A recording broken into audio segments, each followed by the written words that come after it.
Good day, everyone. We are the Group 10, and the members of the group are Miss Agbon, Mr. Gonzalez, Miss Razonable, and I'm Miss Ipili.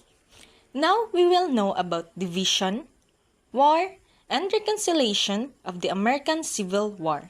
We will also know about Abraham Lincoln and his speech, the Gettysburg Address. The American Civil War, 4-year war, from 1861 to 1865. It was between the United States and the 11 southern states that seceded from the Union and formed the Confederate States of America. It was also called as the War Between the States. It was dated at April 12, 1861 to April 26, 1865. It was located at the United States. The participants are the group of Confederate States of America, United States. So the prelude to war. The secession of southern states in 1860 to 1861 was caused from deep disagreements over slavery. As the North was rapidly changing, they become more industrialized with factories and growing in transportation system, while the South depended heavily on large farms that grew cash crops like cotton, using slave labor for work. By 1860, most of the country's manufacturing money was in the North, which made the Southerners feel they are economically pressured. They believed sticking with the slavery was a smart choice because cotton prices had skyrocketed in the 1850s and the value of the slave had increased too. Which this situation created a sense of urgency for the South, making them think they need to break away to protect their way of life and their economic interests. The conflict over slavery has been a problem for a long time, dated back to the Northwest Ordinance of 1784. After the Mexican-American War in 1848, this issue became even more urgent, as many people in the North started to push for the ending of slavery. Meanwhile, the Southerners were scared that if they couldn't expand slavery into new territories, it might eventually lead to death. So in 1860, when Abraham Lincoln won the presidency, this fear intensified or intermediate. 7 southern states felt so threatened by his victory that they decided to secede or sever relations, forming the Confederate States of America. They believed they needed to protect their way of life and the institution of slavery, leading them to take extreme or drastic steps. The secession of southern states in 1860 to 1861 happened because of the tension over slavery were growing. The North was changing fast with their factories and new transportation system, while the South relied on large farms that they used for slave labor. By the 1860s, most money for the manufacturing was in the North, which made Southerners nervous about their economy and way of life. The debate or dispute over whether to allow slavery in new territories had been around since the Northwest Ordinance of 1784. After the Mexican-American War in 1848, the urgency of this issue increased, pushing both sides to polarize. Or polarize means divided into two opposing groups or extremes. So both sides are further apart. When Abraham Lincoln won the presidency in 1860, many Southerners felt threatened and decided to sever or secede, forming the Confederate States of America. In response, Abraham Lincoln called for 75,000 militia men to serve for 3 months, Militiaman is a member of a militia, or a militia is a body of citizens organized for military service. So, Abraham Lincoln called 75 militiamen to defend the Union and set up a naval blockade against the Confederate States, signaling that the conflict was escalating to a war. Next is the military background of the war, comparison of North and South. The military background of the Civil War highlights the differences between the North and South. The Union had 23 states after some southern states secede or withdraw, giving them a significant advantage in both population and resources. With 21 million people in the North compared to just 9 million in the South, the Union was much larger. They also had a stable government and a small but well-organized army and navy. On the other hand, the Confederacy had its own strengths. They were familiar with their land and had a military tradition that helped them fight effectively. Their long coastline also made it difficult for the Union to block their ports completely. Confederate President Jefferson Davis, he was the president and the commander-in-chief of the Confederate forces. He hoped that foreign countries would support them, believing that the Southern cause was just and could gain sympathy from abroad. Many in the South felt that they could achieve independence like other countries had done before, despite being outnumbered. This belief gave them hope and determination, which made the conflict more complex. The High Commands. So, in 1861, Jefferson Davis was the president of the Confederate States and was seen as more capable than Abraham Lincoln. Davis had a strong military background, being a graduate of the U.S. Military Academy and a hero from the Mexican-American War. He was respected for his dignity, determination, and honesty. However, Jennifer Davis had significant flaws. He was often overly proud and sensitive to criticism, which made it hard for him to work with others. His tendency to micromanage. Micromanage means control every part, however small. His tendency to micromanage leads to conflict with generals and the members of his cabinet. Additionally, he struggled with health issues and was limited to a single 6-year term. That resulted constraint to his ability to lead. Unlike Abraham Lincoln, Davis didn't have political parties to support him, which meant Davis couldn't build a broad base of loyalty among the people and the member. This lack of unity made his leadership more challenging, even though he had qualities that could have made him a strong leader in a different situation. So, the cause and significance of the Civil War. The Civil War had a huge cost in terms of lives and its impact on the country. About 1.5 million soldiers fought for the Union and around 800,000 for the Confederacy. This resulted in a staggering number of deaths, roughly 2% of the U.S. population in 1860. Such a loss deeply affected American society, leaving families and communities grieving. The war also brought achievements in technology and warfare. New tools like ironclad warships, the telegraph, and the Gatling gun changed how battles were fought. The conflict was widely covered in newspapers, and soldiers could vote while they were still in the field, making it more democratic. Photographs from the war provided powerful images that shaped public perception.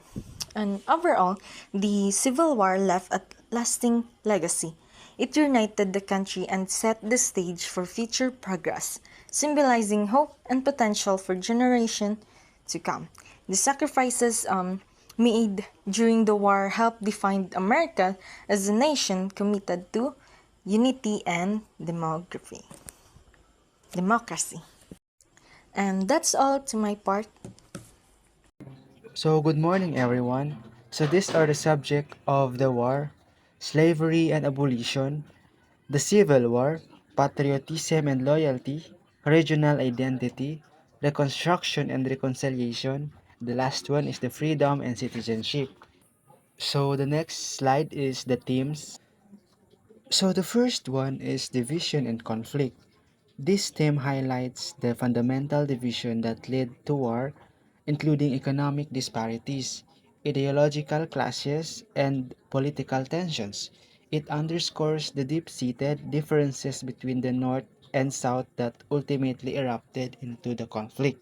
So, the second one is moral and ethical dilemmas, suffering and sacrifice, honor and duty. So, we have here freedom and emancipation.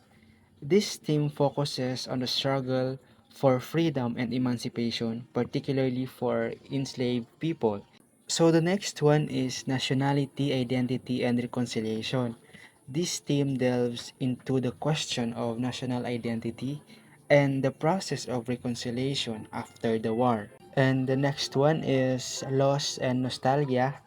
And the last one is realism and the brutality of the war. It encourages a realistic understanding of war's destructive nature and its ability to shape individuals and the societies. Overall, this themes its enduring relevance to the understanding of human history and the challenges of division and reconciliation. So let's proceed to the biography of Abraham Lincoln from 1809 to 1865. So Abraham Lincoln was the 60th President of the United States and one of the most significant figures in American history, particularly during the American Civil War from 1861 to 1865. And born in a log cabin in Kentucky, he rose from the humble beginnings to become a lawyer, congressman, and eventually a president in 1960 as a member of the newly formed Republican Party. So we have here about his early life and career. Lincoln was born on February 12, 1809 in Hardin County, Kentucky to Thomas and Nancy Lincoln. His family moved frequently, eventually settling in Illinois. Lincoln had a little formal education but was an avid reader, teaching himself law and passing the bar exam in 1936. He served in the Illinois State Legislature and one term in the U.S. House of the Representatives from 1847 to 1849. Lincoln gained a national prominence during the 1858 Illinois Senate debates with Stephen A. Douglas, where he articulated his opposition to the expansion of slavery. Despite losing that election, these debates helped him become a leading figure in the anti-slavery movement. Once again, good morning everyone. I am Barbie Joy Nagbon and I will be discussing about the presidency in the Civil War. So Lincoln was elected president in 1860 in a deeply divided nation. His victory based on an anti-slavery platform triggered the secession of southern states, beginning with South Carolina, which saw his election as a threat to the institution of slavery. So the division between the North Union and South Confederacy soon escalated into open conflict after Confederate forces attacked Fort Sumter in April 1861, marking the beginning of the Civil War. So on the year 1860 marked a pivotal moment in American history, a year that witnessed the culmination of decades long tensions and the eruption of the devastating conflict. The election of Abraham Lincoln, a staunch advocate for the abolition of slavery, as President of the United States, triggered a chain reaction that would irrevocably alter the nation's fabric. So Lincoln's victory, achieved on a platform that opposed the expansion of slavery, was perceived as a direct threat to the southern states, whose economy and way of life were deeply intertwined with the institution of slavery. So the South, fearing the erosion of its power and cultural identity, responded with a series of acts of defiance. So the South Carolina, the first state to secede, led the way, followed by a cascade of other southern states, each viewing Lincoln's election as a harbinger of their demise. So the secession of the southern state, forming the Confederate States of America, marked a dramatic escalation of the already fraught political landscape. So the nation, once united under a common banner, was now fractured along ideological lines, with the North Union and South Confederacy standing in stark opposition. So the chasm between the two sides, fueled by conflicting views on slavery, states' rights, and the very essence of American identity, had become undebridgeable. So, it held the nation together, shattered on April 12, 1861, when Confederate forces launched a surprise attack on Fort Sumter, a Union garrison in Charleston, in South Carolina. This act of aggression marked the official commencement of the American Civil War, a conflict that would test the very foundation of the nation and leave an indelible mark on its history. And also, it would claim the lives of hundreds of thousands of Americans. It would be a crucible of sacrifice and suffering, a testament to the depth of human conflict and the enduring power of ideology. The war's legacy, however, would transcend the immediate battlefield, shaping the course of American history and leaving a lasting impact on the nation's social, political, and economic landscape. So next is the Lincoln's role in the Division and War, 1861 to 1865. Lincoln faced the monumental challenge of preserving the Union during a time of extreme division. His primary goal throughout the war was to reunite the nation. Early in the conflict, he framed the war as a fight to preserve the Union rather than focusing on the abolition of slavery. However, as the war progressed, Lincoln began to see the eradication of slavery and essential to both the war effort and the future of the United States. So Abraham Lincoln presidency during the Civil War was a complex and evolving tapestry of leadership, marked by a gradual shift in his primary objective. While initially focused on preserving the Union, Lincoln ultimately recognized the inextricable link between the war's success and the abolition of slavery. So this shift, driven by both strategic and moral consideration, shaped the course of the conflict and ultimately led to the emancipation of millions of enslaved people. So at the outset of the war, Lincoln's primary concern was to reunite the nation. He believed that the Union was essential to survival of the Republic, and he was determined to prevent the secession of the southern states. In his inaugural address, Lincoln famously declared that the union of these states is perpetual, and he vowed to hold, occupy, and possess all federal property, including Fort Sumter. Lincoln's initial reluctance to address slavery directly stemmed from a pragmatic approach. He feared that openly challenging the institution of slavery would alienate border states that were still loyal to the Union but had not yet abolished slavery.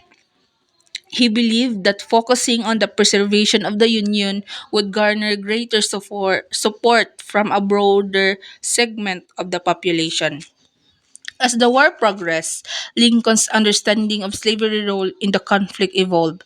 He witnessed firsthand the brutality of slavery and its impact on the lives of enslaved people. He also recognized that the Confederacy's reliance on slave labor was a significant source of its strength. The Emancipation Proclamation issued in 1863 marked a turning point in Lincoln's approach. This landmark document declared that all enslaved people in Confederate held territory would be freed. While the proclamation did not immediately free all enslaved people, it transformed the war into a moral crusade against slavery, garnering support from abolitionists and international allies. So Lincoln's shift towards the abolition of slavery was driven by both strategic and moral consideration. And he realized that the eradication of slavery was essential to achieving a lasting peace and ensuring the future of the United States. By freeing enslaved people, Lincoln weakened the Confederacy, strengthened the Union's moral standing, and paved the way for more just and equitable society. And also, Lincoln's unwavering commitment to the Union and his evolving understanding of slavery's role in the conflict ultimately led to the abolition of slavery and the preservation of the Union. His legacy as a transformative leader who guided the nation through its darkest hour remains a testament to the power of principled leadership and the enduring spirit of the American experiment. So next is the Emancipation Proclamation 1863. So on January 1, 1863, Lincoln issued the Emancipation Proclamation, which declared that all slaves and Confederate held territory were free. Although it did not immediately free all slaves, it was a decisive step toward the abolition of slavery and reframed the war as a struggle for human freedom, garnering support from abolitionists and ensuring that European powers like Britain and France would not intervene on behalf of the Confederacy. So the Emancipation Proclamation a turning point in the Civil War. So the Emancipation Proclamation issued by President Abraham Lincoln on January 1, 1863 stand as a pivotal moment in the American Civil War, marking a significant shift in the conflict's purpose and garnering international support for the Union cause. So the proclamation declared that all enslaved people in Confederate held territory were to be freed, and while it did not immediately liberate all slaves as it did not apply to slaves in union controlled areas, it was a powerful statement of principle and a decisive step towards the abolition of slavery. So it transformed the war from a conflict primarily focused on preserving the Union into a moral crusade for human freedom. So Lincoln's decision to issue the Emancipation Proclamation was driven by a complex interplay of strategic and moral consideration. On a strategic level, the proclamation aimed to weaken the Confederacy by depriving it of its primary source of labor. By freeing enslaved people, Lincoln hoped to disrupt the South's economy and military capacity, ultimately contributing on the Union's victory. So, on a moral level, the proclamation reflected Lincoln's growing conviction that slavery was an evil institution that could not be tolerated in a nation dedicated to liberty and equality. It also served to rally public opinion in the North, solidifying support for the war efforts and strengthening the Union's moral standing. So, the Emancipation Proclamation also had significant international implication by reframing the war was a struggle for human freedom. So Lincoln garnered support from abolitionists and anti-slavery advocates across Europe. So this international support was crucial in preventing European powers such as Britain and France from recognizing the Confederacy and potential intervening on its behalf. So despite its limitations, stands as landmark document in American history. It marked a turning point in the Civil War, transforming it into a fight for fundamental principles of liberty and equality. So the groundwork for the eventual proclamation enduring legacy serve as a reminder of the power of principles, leadership, and enduring struggle for human freedom. So, last is the reconciliation and legacy. As the war came to a close, Lincoln began to focus on reconciliation and healing the nation. His second inaugural address in March 1865 emphasized malice toward none and charity for all, signaling his desire for a compassionate reconstruction process. Tragically, Lincoln did not live to see the post-war reconciliation fully unfold. He was assassinated by John Wilkes both on April April 14, 1865, just days after the Confederate surrender at ay, Appomattox Courthouse, which ended the Civil War. His death was a major blow to the nation and left the process of reconstruction to his successor, who would face significant challenges.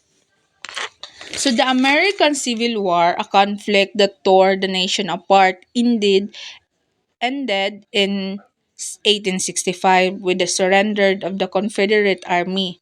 As the smoke cleared and the nation began to grapple with the immense loss and devastation, President Abraham Lincoln turned his attention towards the daunting task of reconciliation and healing. However, his vision for a compassionate and united nation was tragically cut short by his assassinations just days after the war's end. So, in his second inaugural address, delivered in March 1865, Lincoln articulated his vision for a post-war nation. He famously declared, with malice towards none, with charity for all, with firmness in that the right as God give us to see the right. Let us strive on to finish the work we are in to bind up the nation's wants, to care for him who shall have borne the battle, and for his widow and his orphan, to do all which may achieve and cherish a just and lasting peace among ourselves and with all the nations. So these words reflected Lincoln's deep desire for a compassionate and just reconstruction process. He recognized the need to heal the wounds of war and rebuild the nation on a foundation of unity and forgiveness. He envisioned a nation where both North and South could find common ground and work together to create a more perfect union. So tragically, Lincoln's vision was cut short by his assassination on April 14, 1865, just days after the Confederate surrender at Appomattox Courthouse. His death, a devastating blow to the nation, left the process of reconstruction in the hands of his successor, who faced significant challenges in fulfilling Lincoln's vision. The period of reconstruction following the Civil War was characterized by a complex and contentious process of rebuilding the nations, the task of integrating former Confederate states back into the Union, addressing the issues of slavery, and ensuring equal rights for African Americans proved to be formidable. So Lincoln's assassination left a void in leadership and a sense of uncertainty about the future of the nation. His vision for reconciliation, while deeply rooted in a compassion and forgiveness, was ultimately left incomplete. The challenges of reconstruction, which Lincoln had hoped to address with grace and wisdom, would continue to shape the nation's history for decades to come. Despite the tragic circumstances of his death, Lincoln's legacy as a leader who sought to heal a divided nation remains powerful. His vision of malice toward none, and charity for all continues to serve as a guiding principle for the striving for peace and reconciliation. His commitment to the Union and his unwavering belief in potential for a more just and equitable society continue to inspire generation of Americans. So that could be all my part. So once again, good morning everyone. The Gettysburg Address. The Gettysburg Address, delivered by President Abraham Lincoln on November 19, 1863, at the dedication of the Soldiers' National Cemetery in Gettysburg, Pennsylvania, is as follows. The Gettysburg Address. 77 years ago, our fathers brought forth on this continent a new nation, conceived in liberty, and dedicated to the proposition that all men are created equal. Now we are engaged in a great civil war, testing whether that nation, or any nation, so conceived and so dedicated can long endure. We are met on a great battlefield of that war. We have come to dedicate a portion of that field as a final resting place for those who here gave their lives, that that nation might live.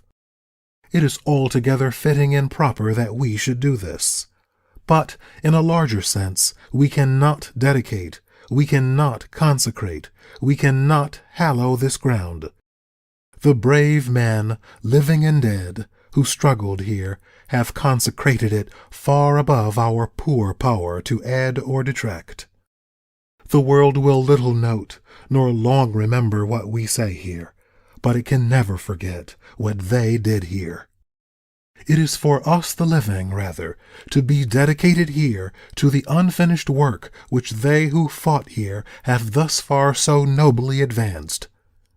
It is rather for us to be here dedicated to the great task remaining before us, that from these honored dead we take increased devotion to that cause for which they gave the last full measure of devotion, that we here highly resolve that these dead shall not have died in vain, that this nation, under God, shall have a new birth of freedom, and that government of the people, by the people, for the people, shall not perish from the earth. All right, let's proceed to an analysis of Lincoln's Gettysburg Address. The wording and structure of Abraham Lincoln's Gettysburg Address are deliberately and intentional. Scholars note and compare it to the previous famous speeches in the history. Lincoln was an avid reader and writer, writing poetry and many eloquent letters. Since he was well versed in literature, he likely drew inspiration from great writers and orators before him. The Gettysburg Address is notable for its concise and powerful language.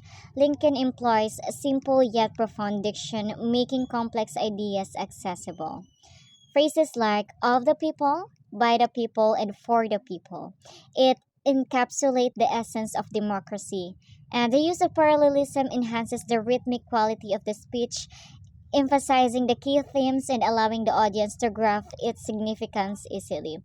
Lincoln's choice of words evoke a sense of urgency and reverence, particularly in the references to the sacrifice and national purpose, underscoring the gravity of the moment. The structure of the address is both deliberate and effective. It opens with a historical reference to the nation's founding, grounding the speech in the context of American ideals. This is followed by a reflection on the sacrifices made at the Gettysburg, creating a poignant transition from the past to the present. And the climax of the speech occurs as Lincoln articulates the call to action, urging the living to continue to fight for the equality and unity. And the conclusion reinforces the notion of legacy, leaving the audience with a sense of responsibility. So this is clear logical progression not only enhances the speech emotional impact but also reinforces its ultimate message of hope and dedication to the nation's principles. What is the Gettysburg Address in simple terms? Well, the Gettysburg Address is a short speech reminding why the Civil War was fought and honoring the sacrifice of many men who had died fighting it. Well, in simple terms, Lincoln honors the bravery of those who fought, emphasizes the importance of equality and democracy, and calls on the living to continue fighting for a united nation. And he reminds everyone that the war is about preserving the principles of freedom, and it's up to them to ensure that the sacrifices made were not in vain. Why is the Gettysburg Address so important? The Gettysburg Address gave meaning to the sacrifice of over 50,000 men who laid down their lives in the Battle of Gettysburg. The Gettysburg Address declared that the United States had to stand as a country where all men are created equal and should be treated as equal.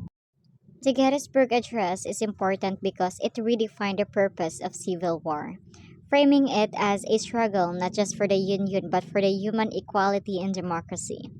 Lincoln's eloquent words emphasized national unity and the need to honor the sacrifices of fallen soldiers by ensuring that the ideals of freedom will endure. It resonates deeply in the American history as a powerful reminder of the nation's core values and its ongoing quest for justice and equality. The speech has become a symbol of hope and commitment to the democratic principles. What was the main message of the Gettysburg Address?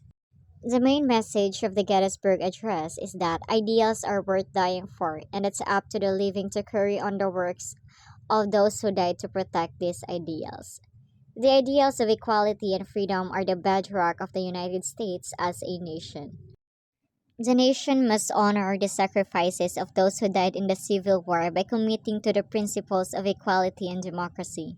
Lincoln emphasizes the importance of unity and the ongoing struggle to ensure that the government remains of the people, by the people, and for the people. Ultimately, he calls on the living to continue fighting for these ideals, ensuring that the nation can emerge stronger and more dedicated to freedom. What is the main purpose of the Gettysburg Address? The main purpose of the Gettysburg Address at the time it was given was to commemorate a new national cemetery at Gettysburg. It also gives Lincoln's purpose for pushing on to win the Civil War, the abolition of slavery, and the reunification of the Union. Also, this is to honor the soldiers who fought and died at the Battle of Gettysburg, while also redefining the purpose of civil war. Lincoln aimed to inspire the nation by reaffirming the principles of equality and democracy, urging the living to continue struggle for these ideals. By doing so, he sought to unify the country and motivate Americans to dedicate themselves to the cause of preserving the nation and its values. A rhetorical analysis of Lincoln's Gettysburg Address. Lincoln's rhetorical mastery is exhibited from the beginning of this speech. In just 278 words, he displays most of the typical features of his styles. Structure and organization. First, introduction and historical context. Lincoln begins by referencing the founding of the nation, situating his speech within the broader narrative of American history. This establishes a sense of continuity and collective identity. Second, the present struggle. He acknowledges the sacrifice made at the Gettysburg and frames the Civil War as a test of the nation's commitment to its founding principles. This appeals to the pathos by invoking the pain of loss and the nobility of sacrifice. And the third one, call to action and vision for the future. Lincoln concludes with a powerful vision of a new birth of freedom, emphasizing that the sacrifices of the soldiers must lead to a renewed dedication to democracy. This reinforces his argument that the nation must endure and evolve from the conflict. Rhetorical devices. Parallelism. The use of parallel structures, particularly in the phrases of the people, by the people, for the people, reinforces the democratic ideals he champions and creates a rhythmic flow that resonates with the audience. Anaphora. The repetition of we cannot at the beginning of the sentences emphasizes the limitations of the living in honoring the dead, contrasting with the actions of the soldiers who gave their lives for a cause greater than themselves. Allusion. Lincoln alludes to the Declaration of Independence, invoking the principles of equality and freedom. This ties the Civil War to the foundational ideals of the nation, suggesting that the conflict is a continuation of the struggle for these principles. Metaphor. The concept of a new birth of freedom serves as a powerful metaphor for renewal and hope, suggesting that from ashes of war, a stronger and more unified nation can emerge. And the last one is antithesis. Antithesis is when opposing ideas are contrasted to highlight a message. And one clear example is when he talks about the need for a new birth of freedom. Here he contrasts the existing nation with the idea of it being reborn. This shows that America needs to change and improve truly to uphold its founding values of liberty and equality. Another example is when he says government of the people, by the people, and for the people. This phrase contrasts the idea of government with its actual purpose, serving the citizens. It emphasizes that true democracy should focus on the people, and by using antithesis, Lincoln effectively highlights the importance of the war and the need for America to recommit to its core values. This makes his message more powerful and memorable. Emotional appeal, or pathos. Lincoln's address appeals deeply to the emotions of his audience by focusing on the sacrifice of the soldiers and the significance of their contributions to the nation. He evokes the feelings of mourning, pride, and shared commitment to honor their legacy. He masterfully employs emotional appeal or pathos to connect with his audience and evoke feelings of grief, honor, and hope. Logical appeal, ethos, and logos. Lincoln establishes credibility or ethos through his solemn tone and the grave context of the battlefield. He uses a logical reasoning or logos to argue that the purpose of the war is to ensure that democracy endures. This aligns the sacrifices made with the necessity of preserving the nation's ideals. While Lincoln skillfully employs logical appeal or logos to persuade his audience through well reasoned arguments, his approach enhances the speech effectiveness by grounding emotional sentiments in rational thought, thereby reinforcing the significance of the Civil War in the principles for which it was fought. Context and facts of the Gettysburg Address. Abraham Lincoln was the author of the speech known as the Gettysburg Address. The Battle of Gettysburg was fought July 1 to 3, 1863, and its aftermath led to the creation of the first National Soldiers Cemetery. As president, Abraham Lincoln gave the Gettysburg Address on November 19, 1863, several months after the Battle of Gettysburg at the dedication of the cemetery. Edward Everett was the main speaker and gave a 2-hour speech before Lincoln's Gettysburg Address. And also, there are 5 accepted versions of the Gettysburg Address. The Bliss copy is the most cited and is 271 words long only.